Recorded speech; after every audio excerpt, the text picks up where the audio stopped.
Halo teman-teman, bekerja di industri kimia pasti banyak banget resiko yang menanti di dalam pekerjaannya. Nah, untuk menanggulangi resiko tersebut dan meningkatkan keselamatan kerja, diperlukan suatu sistem manajemen proses yang kuat dan baik. Di Indonesia sendiri, kita mengenal ada yang namanya SMK 3 atau Sistem Manajemen Keselamatan dan Kesehatan Kerja. Nah, untuk memperkuat hal tersebut, kita juga mengenal ada yang namanya proses safety management OSHA. Nah, apa sih kedua hal tersebut? Yuk kita belajar bareng.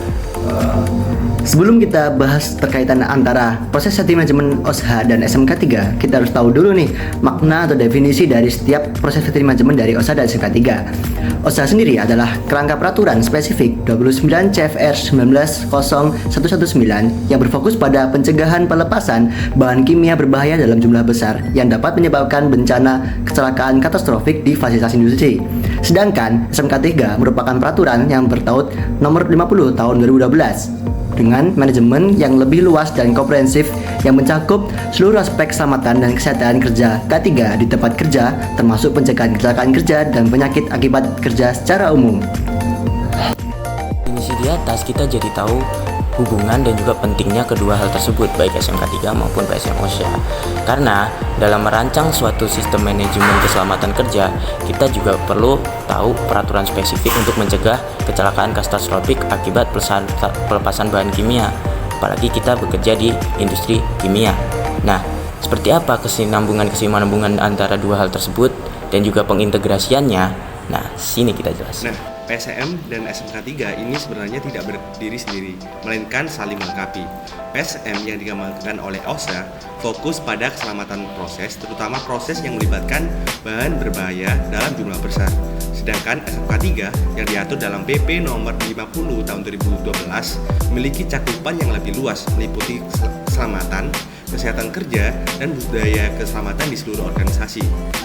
Dalam OSHA 1910.119 ada 14 elemen wajib yang harus dipenuhi dalam membuat suatu sistem manajemen keselamatan kerja.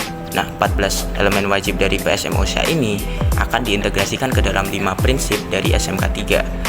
Nah, adapun keterkaitan antara keduanya yaitu bisa kita lihat dari elemen masing-masing, yang mana contohnya adalah elemen proses hazard analysis pada PSM memiliki padanan langsung dengan identifikasi bahaya dan penilaian resiko di SMK 3. Begitu juga dengan incident investigation dalam PSM yang berkaitan erat dengan tindakan korektif dan pencegahan pada sistem SMK 3.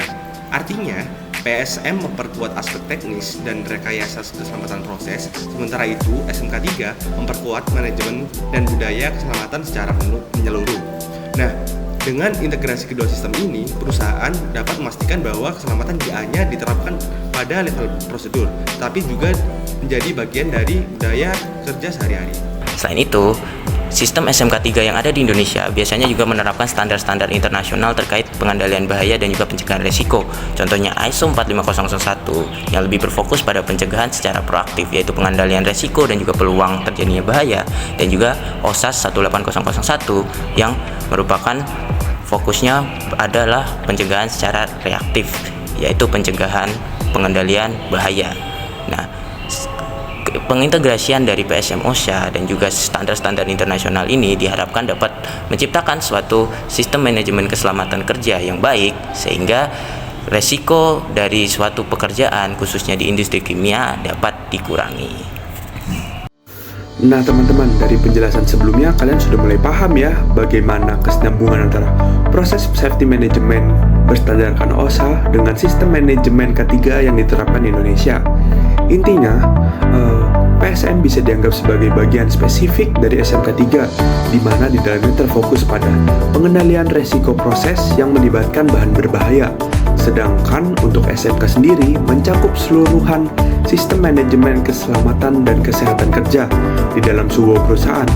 Jadi bagi perusahaan yang wajib menerapkan SMK 3 serta memiliki proses dengan bahan berbahaya, penting banget nih untuk mengintegrasikan 14 elemen PSM ke dalam sistem K3 mereka. Tujuannya jelas, untuk memastikan semua resiko proses terkendali serta efektif, dan pada akhirnya menciptakan tempat kerja yang efisien, aman, dan juga produktif.